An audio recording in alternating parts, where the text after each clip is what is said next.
সুপ্রিয় দর্শক আসসালামু আলাইকুম, welcome back to my channel. কেমন আছেন সবাই? আশা করছি সকলে অনেক বেশি ভালো আছেন।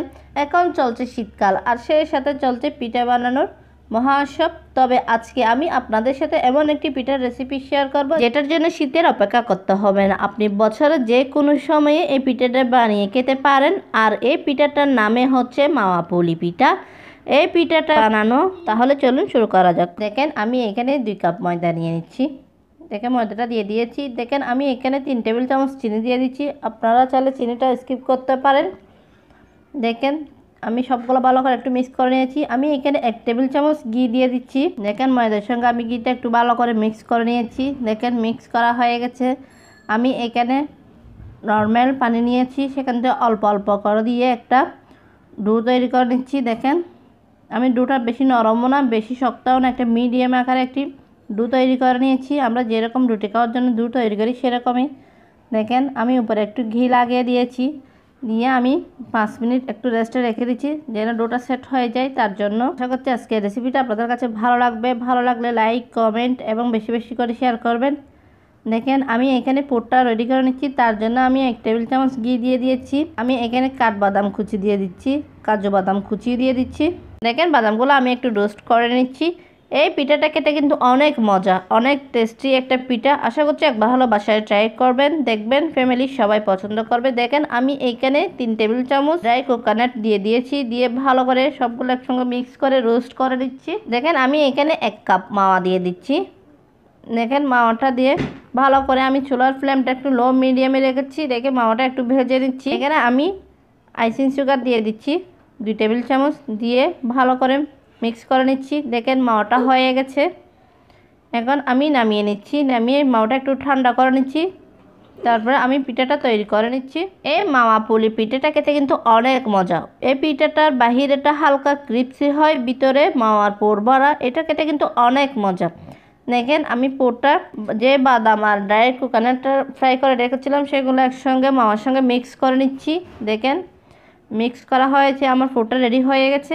আমি এখন পিঠাটা তৈরি করে নিচ্ছি। আশা করছি আজকের রেসিপিটা আপনাদের কাছে ভালো লাগবে। ভালো লাগলে প্লিজ প্লিজ আমার চ্যানেলটা সাবস্ক্রাইব করে পাশে থাকার বেল আইকনটি ক্লিক করে আমার সাথে থাকবেন, আমাকে সাপোর্ট করবেন। আমি এখন রুটিটা তৈরি করে নিচ্ছি। দেখেন আশা করি ভালো লাগবে এই নাস্তার রেসিপি। খুবই ইজি, খুবই কম অল্প খরচে, খুবই মজার মচমচে একটা নাস্তা তৈরি করে নিচ্ছি আজকে বিকালের জন্য।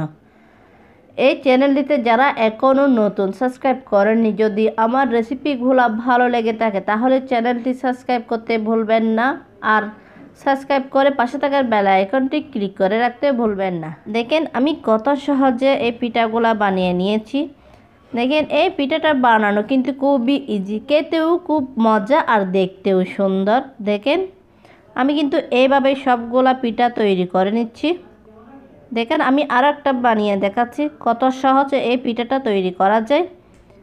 দেখেন আমি এইভাবে সবগুলো পিঠা বানিয়ে নিয়েছি। দেখেন আমি পরের স্টেপে চলে যাচ্ছি। তার জন্য আমি এখানে ভালো করে অয়েলটা গরম করে নিয়েছি। আমি এখন নাস্তাটা ভেজে নিচ্ছি। দেখেন আমি একটা একটা করে সবগুলো নাস্তা দিয়ে দিয়েছি। দেখেন এক পিঠ ভাজা হয়ে গেছে, আমি উল্টিয়ে দিচ্ছি। দেখেন কালারটা কত সুন্দর আসছে। এই পিঠাটা খেতে কিন্তু অনেক মজা, মচমচে, ভিতরে পুর ভরা রসালো একটা পিঠা। খেতে কিন্তু অনেক টেস্টি এই পিঠাটা। আশা করছি একবার হলেও বাসায় ট্রাই করবেন, দেখবেন ফ্যামিলির সবাই পছন্দ করে, বিশেষ করে বাচ্চারা তো অনেক লাইক করে। দেখেন আমি এইভাবে কিন্তু সবগুলা পিঠা ভেজে উঠিয়ে নিচ্ছি। দেখেন কালারটা কত সুন্দর আসছে, খেতেও কিন্তু অনেক মজা। আপনারা চাইলে কিন্তু এখন শিরা ব্যবহার করতে পারেন। আমি কিন্তু ব্যবহার করি নাই, কারণ আমার বাসায় শিরাটা কেউ লাইক করে না, তার জন্য। দেখেন এই পিঠাটা অনেক মজা খেতে।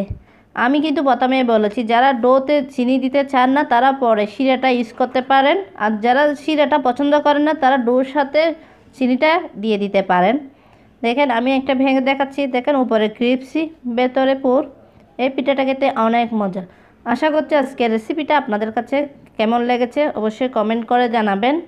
আর এতক্ষণ সময় নিয়ে আমার রেসিপিটা দেখার জন্য অসংখ্য অসংখ্য ধন্যবাদ জানিয়ে বিদায় নিচ্ছি। আল্লাহ হাফেজ।